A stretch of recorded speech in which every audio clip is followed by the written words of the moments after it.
Doon sa mga nakakilala po ako sa Brother Lito at yung iba naman kilala na po. So, ganda po yung topic natin, Sanuman at siguro medyo another view kung atin ay babahagi. Pero siyempre meron tayong magbibigay na message, coach, and prophet. Gusto ko pong simulan sa verse Matthew chapter 10 verse 41. Matthew chapter 10 verse 41. Ang sabi po rito, he that receiveth a prophet in the name of a prophet shall receive a reward, shall receive a prophet's reward, and he that receiveth a righteous man in the name of a righteous man shall receive a righteous man's reward.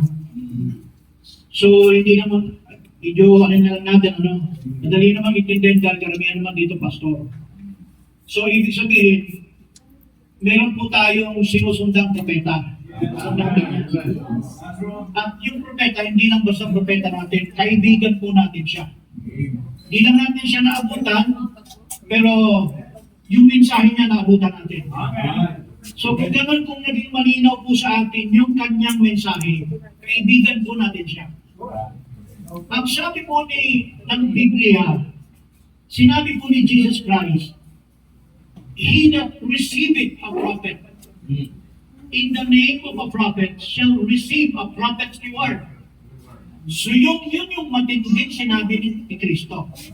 Kasi bakit ba niya dinitiin nito? Kasi after si Jesus Christ being a Son of Man, kasi tatlo yung kanyang nabanggit, Son of Man, Son of God, and Son of David.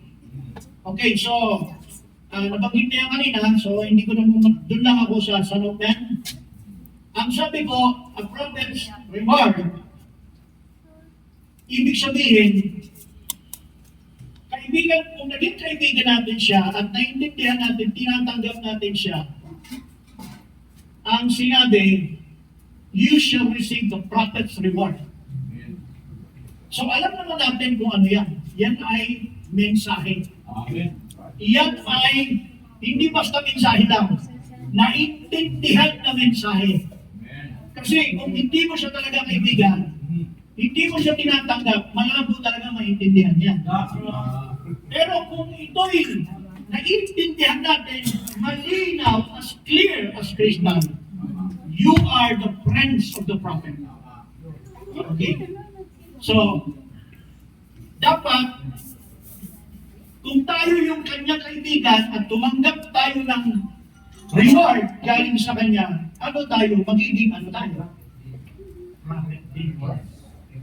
Ibig sabihin, yung kaibigan ng propeta na nakaintindi ng kanyang mensahe, magsasalita din. At kung ito'y naiintindihan na nagsasalita din tayo, ibig sabihin, tayo rin yung kasunod na siyang propeta. Whether we like it or not. Yan talaga yun. Okay. In the church ages, alam natin, si Kristo ay Son of Man. In the 7 church ages, He is the Son of Man. Not a Son of Man. Sabi nga kanina, di ba? Kasi pag sinabi niya Son of Man, subject siya doon sa mismong Son of Man. Okay. So, alam natin, from first, second, until the last church age, walang iba kundi ang ikapitong mensahe doon ay Son of Man. According to Malachi chapter 4, he is the Elijah. According to Revelation chapter 10, he is the last voice of the 7th messenger. Prophet po yun. Pero he is a Son of Man. Nag-ainindahan tayo mga kapatid. Okay, so, Revelation verse po ulit. Scripture muna tayo. Chapter 1, verse 19.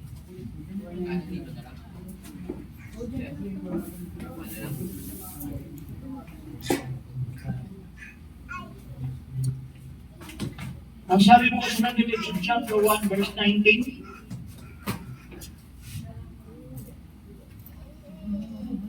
write the things which thou hast been and see the things which are the things which shall be hereafter. 20.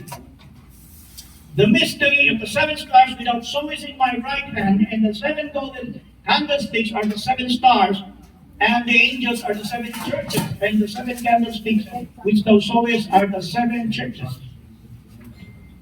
In other words, itong pinakita sa Apocalypse chapter 1, 19 and 20 is a personification of Jesus Christ. Personified as a judge na hawak niya yung pitong bituin at saka pitong kandilero. Alam natin yan ang seven church ages. Alam natin that the Bible interprets itself, the seven candles are the seven candlesticks are churches. The seven stars are the angels. So alam naman natin sa message ng prophet that these spirits are the attributes of God. Ibinigay in every dispensation. Talaga yun. At kasama rin doon yung angel. May pitong angel. Spiritual angel. Now, so hindi na tayo doon sa umpisa. Doon na tayo sa dulo sa ikapito. At sa panahon ng seventh angel, ito pa, Luke 1, 17 ba yan? Oh, sorry. 17, 13. Nagkamali, ano? Basahin natin. When the Son of Man shall be revealed.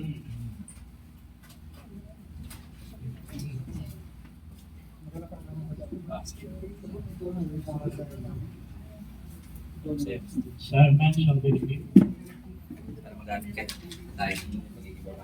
Even thus, it shall be the day when the Son of Man is revealed. In that day, we shall be upon, so hindi natin masahin, doon na lang sa 13.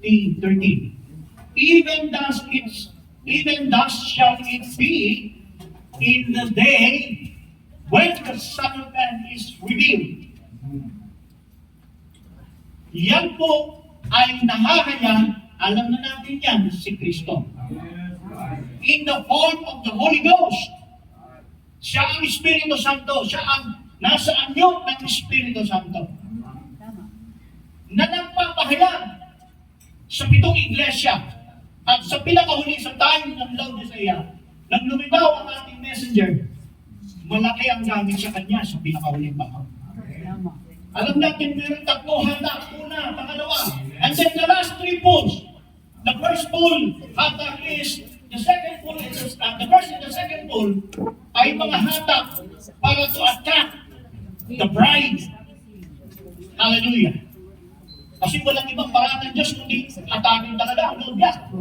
At hindi sila basta makikita, hindi sila lalapit kapag walang tanda. Now, sa panahon na bubuhay ang ating propeta, ano yung pinaka-best na kanyang hatak? Third.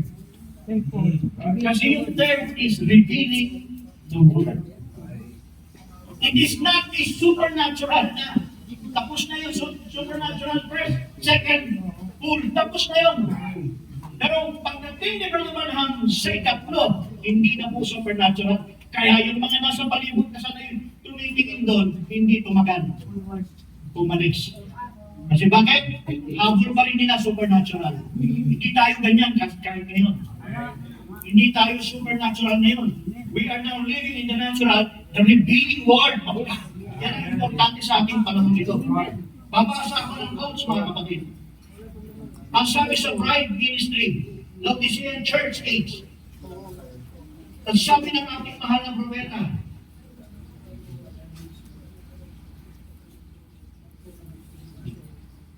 oh, God still has a voice. Oh, aman, God still has a voice sa Laodicean Church Age. Ang sabi nga rito, oh, God still has a voice for the people of the world, even as He has given a voice to the bride. That voice is the bride, as we have said, and we will talk more about that later. Ang sabi ng ating mahal na propeta, The voice is in the bride. Pag alis niya, ang salita ay nasa nobya. Okay. Ngayon, sabi rito sa spoken word original C. Alright? Period. Alright? Period. Now, here is what I'm trying to say to you. Kasi sabi niya later. The law of reproduction bring forth of its kind, Genesis chapter 9. Genesis chapter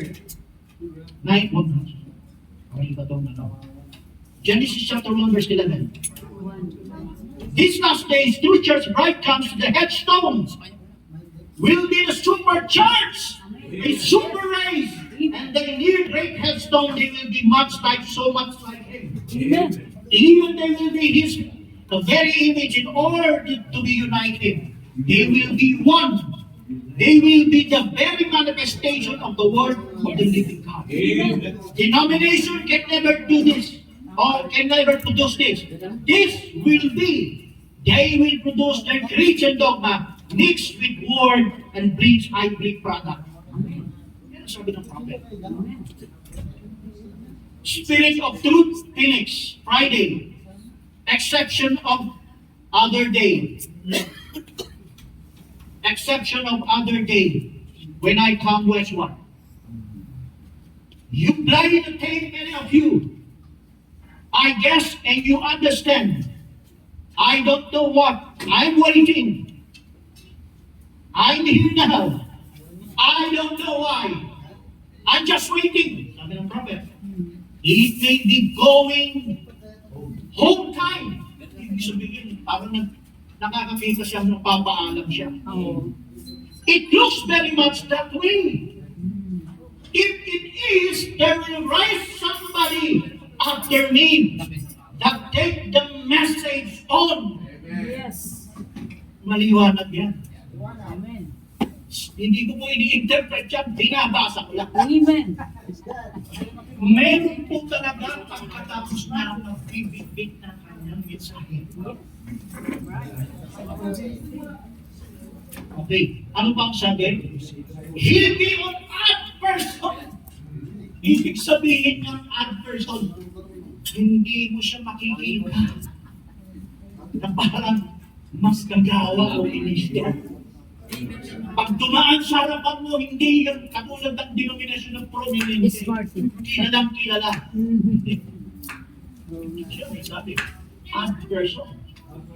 But he rise after this, take the message on. Pagkatapos niya, bibigbitin niya ang mensahe ito, and you will listen to it. Yes.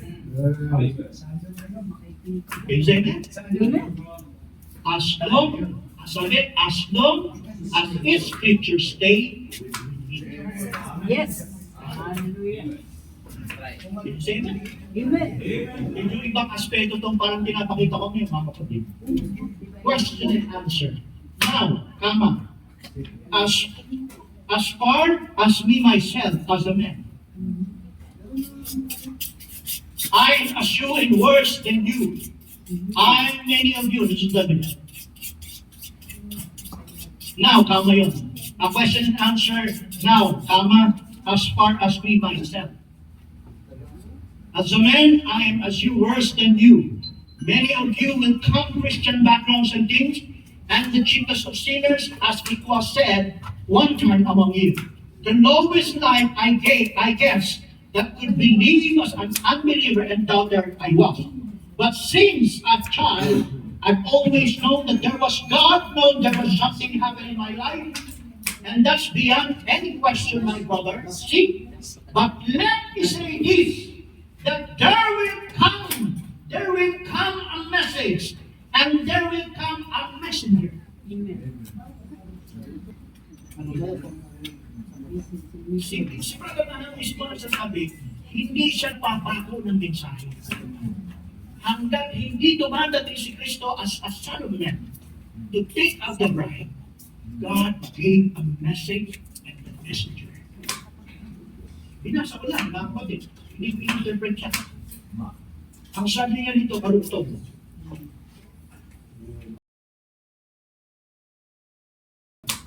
will see. Let me say this, and there will come a message, and there will come a messenger. I believe be a man, it is somebody after me. Sabi niya, after me. See, it be by of this day, and in this last message, you see what I'm doing, brethren. I'm putting you all the same place. I am cautious just as much. If as I am, you are messenger. Yes. Hallelujah. Correct. Seven seal. Seven seal.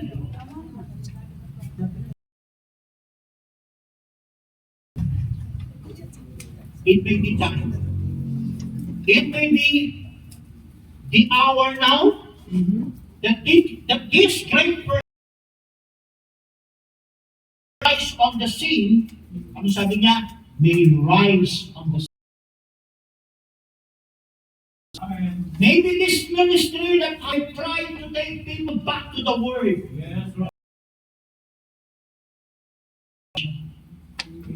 And it has, I'm believing for good.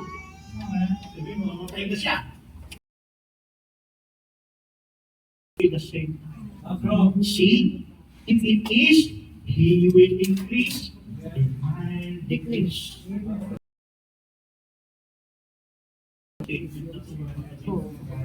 Pero wala tayong magagawa. Pero hindi ko sinasabing ako yun. Ang pagtagdag niya. Hindi ko rin sasabihin kayo yun. Bahagi lang din tayong lahat. Hindi ito isang tao. Tama. Hindi mo pwedeng makinig ito ng isang tao. Pero hindi sa kanya yan.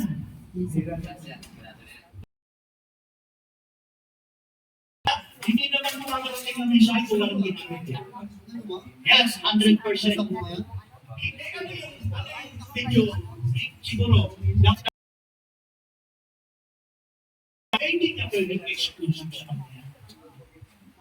Kasi bakit? Pakinabang ng bride yan. Para sa bride, sabi ni Babalan, kung may mensahe na ipinaparating, kahit wala na siya, may mensahe doon. Kasi sa mensahe ito, sabi sa 10:41, sabi ni Kristo, kaibigan ko ng problema. Kaibigan ng problema yun eh. Tumanggap yun ang rewards of the prophets. And that's the revelation, and that's the message. Okay.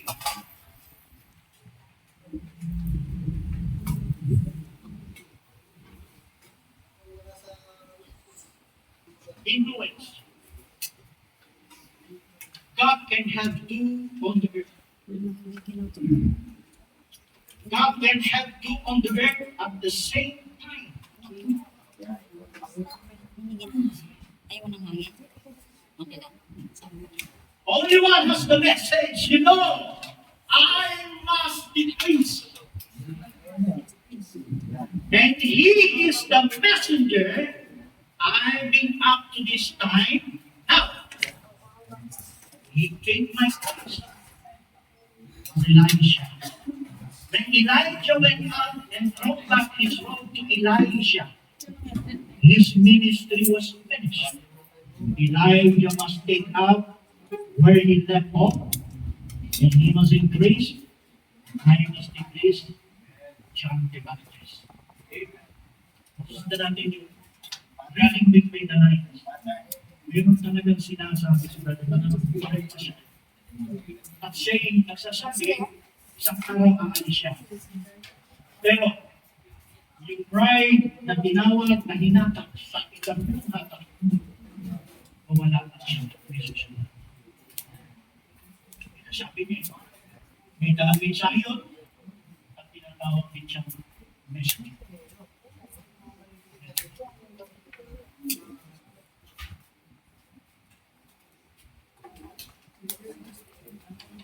Tapos siya pa.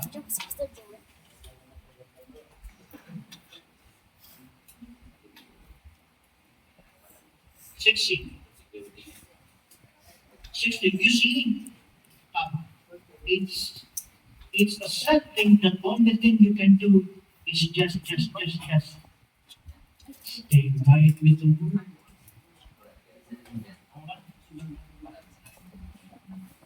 Hindi ba? 16. So you see, it's a sad thing. Ano lang sa makita?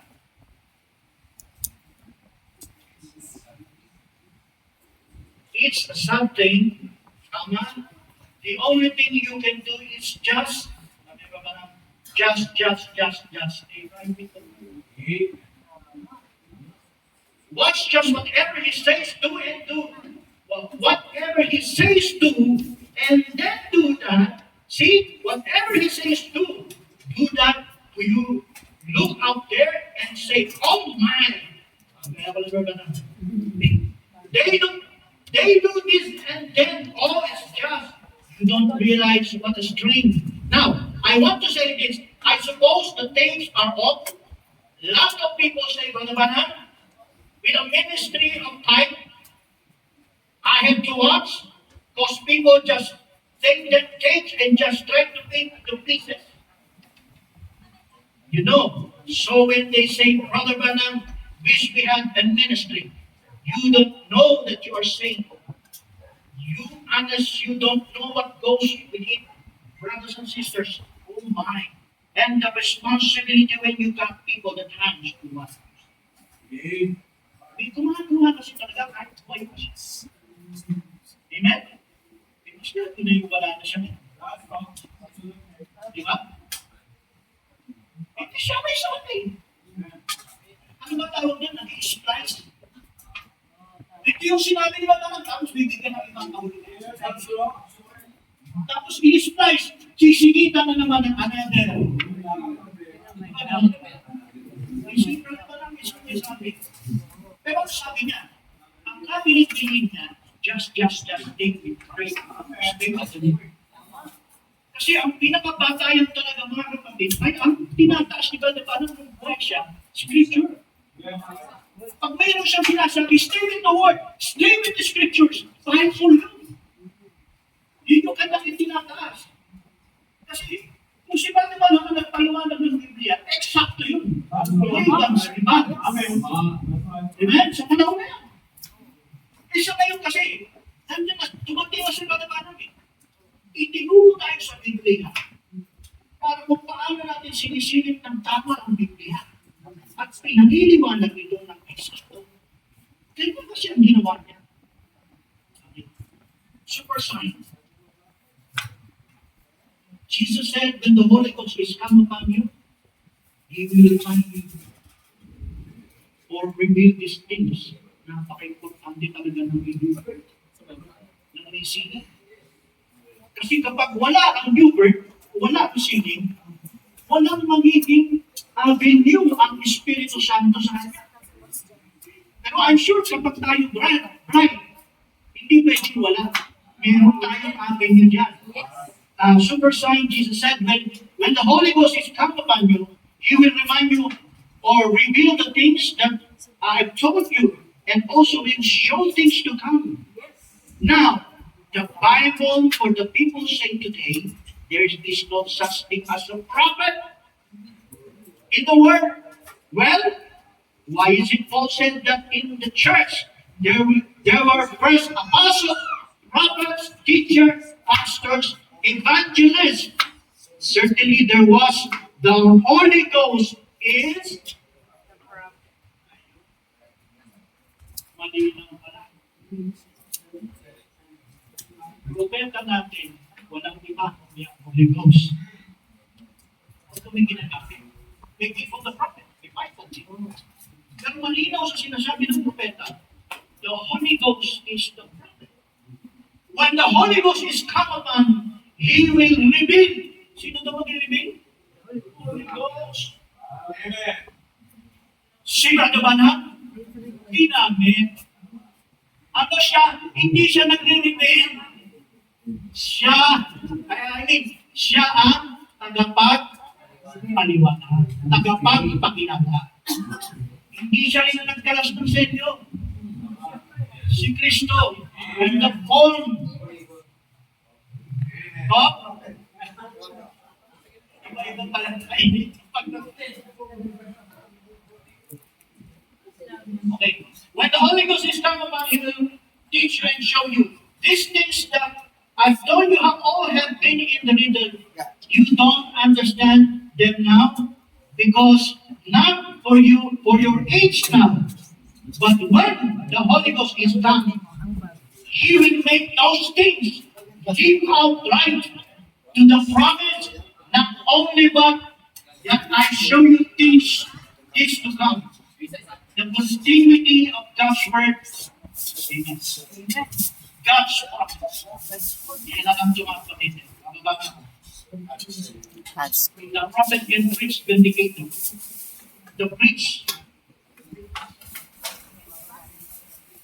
Now, ito, pagka-propeta to, vindicated prophet by word. Pero, kailangan, paano natin siya dinitigan? Okay. The bridge between 7 church ages. Now, notice, the 7 seals hold the mystery. Now, notice, the 7 seals hold the mystery of the book. Okay? Until we can see that those 7 seals are sealed in, we're only pursuing them things. Because, as I've told you this morning, about my little message this morning of God's hiding simplicity, you see, we are sure to miss the things unless it is absolutely genuinely revealed by the Holy Spirit. Amen. And vindicated the same. Right lang nakakaitin. Tama. Amen? Yes. Okay. If the prophet rise and tells you that this is just that and God don't vindicate the thing, forget it. See? But God in every statement, in every has to vindicate it to make it right. See? So, His children will not those things. Amen. See? Hindi. Hallelujah. So, conclusion ko mga kapatid, wala nang ibang sanuman si Kristo, ito po ang Holy Ghost. Tumakbo ng 7 church ages, He is a judge. Sa third full ministry, Jesus Christ was the judge. Meron ng scripture ng judge, 1 Corinthians 4:5. Verse 1, don't you know that you judge angels? Makahulong tayo mga kapatid. In other words, in these last days, tayo yung tinawag hindi ng as bride. Hindi lang tinawag as tawag dito na yung ano yung mensahe at ano yung pagiging mensahe doon natin ngayon. Hindi nakapaan tulad niya. Siya lang yun eh. Si Kristo, si Brother Bana, sila lang yun. Pero tayo ngayon, yung kalibutan ng bride. At tinatawag na sa lumang mensahe.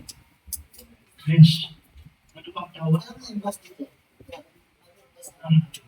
Hindi lang salutan, may salot ka, may salot din itin. Hindi tayo yun yung nandun sa atin. Yun ang nagawa ka rin. Kung wala pong nilipan eh, hindi pakuwang si Kristo ngayon. Na kanino pinaubaya ang pagiging mo. So ano tayo ngayon? Hindi lang salutan, but judge. Marami pang iba na nakapaloob ayon sa propeta, ayon sa sinasabi ng Biblia. So yun lang yung ating pagkakasalamat.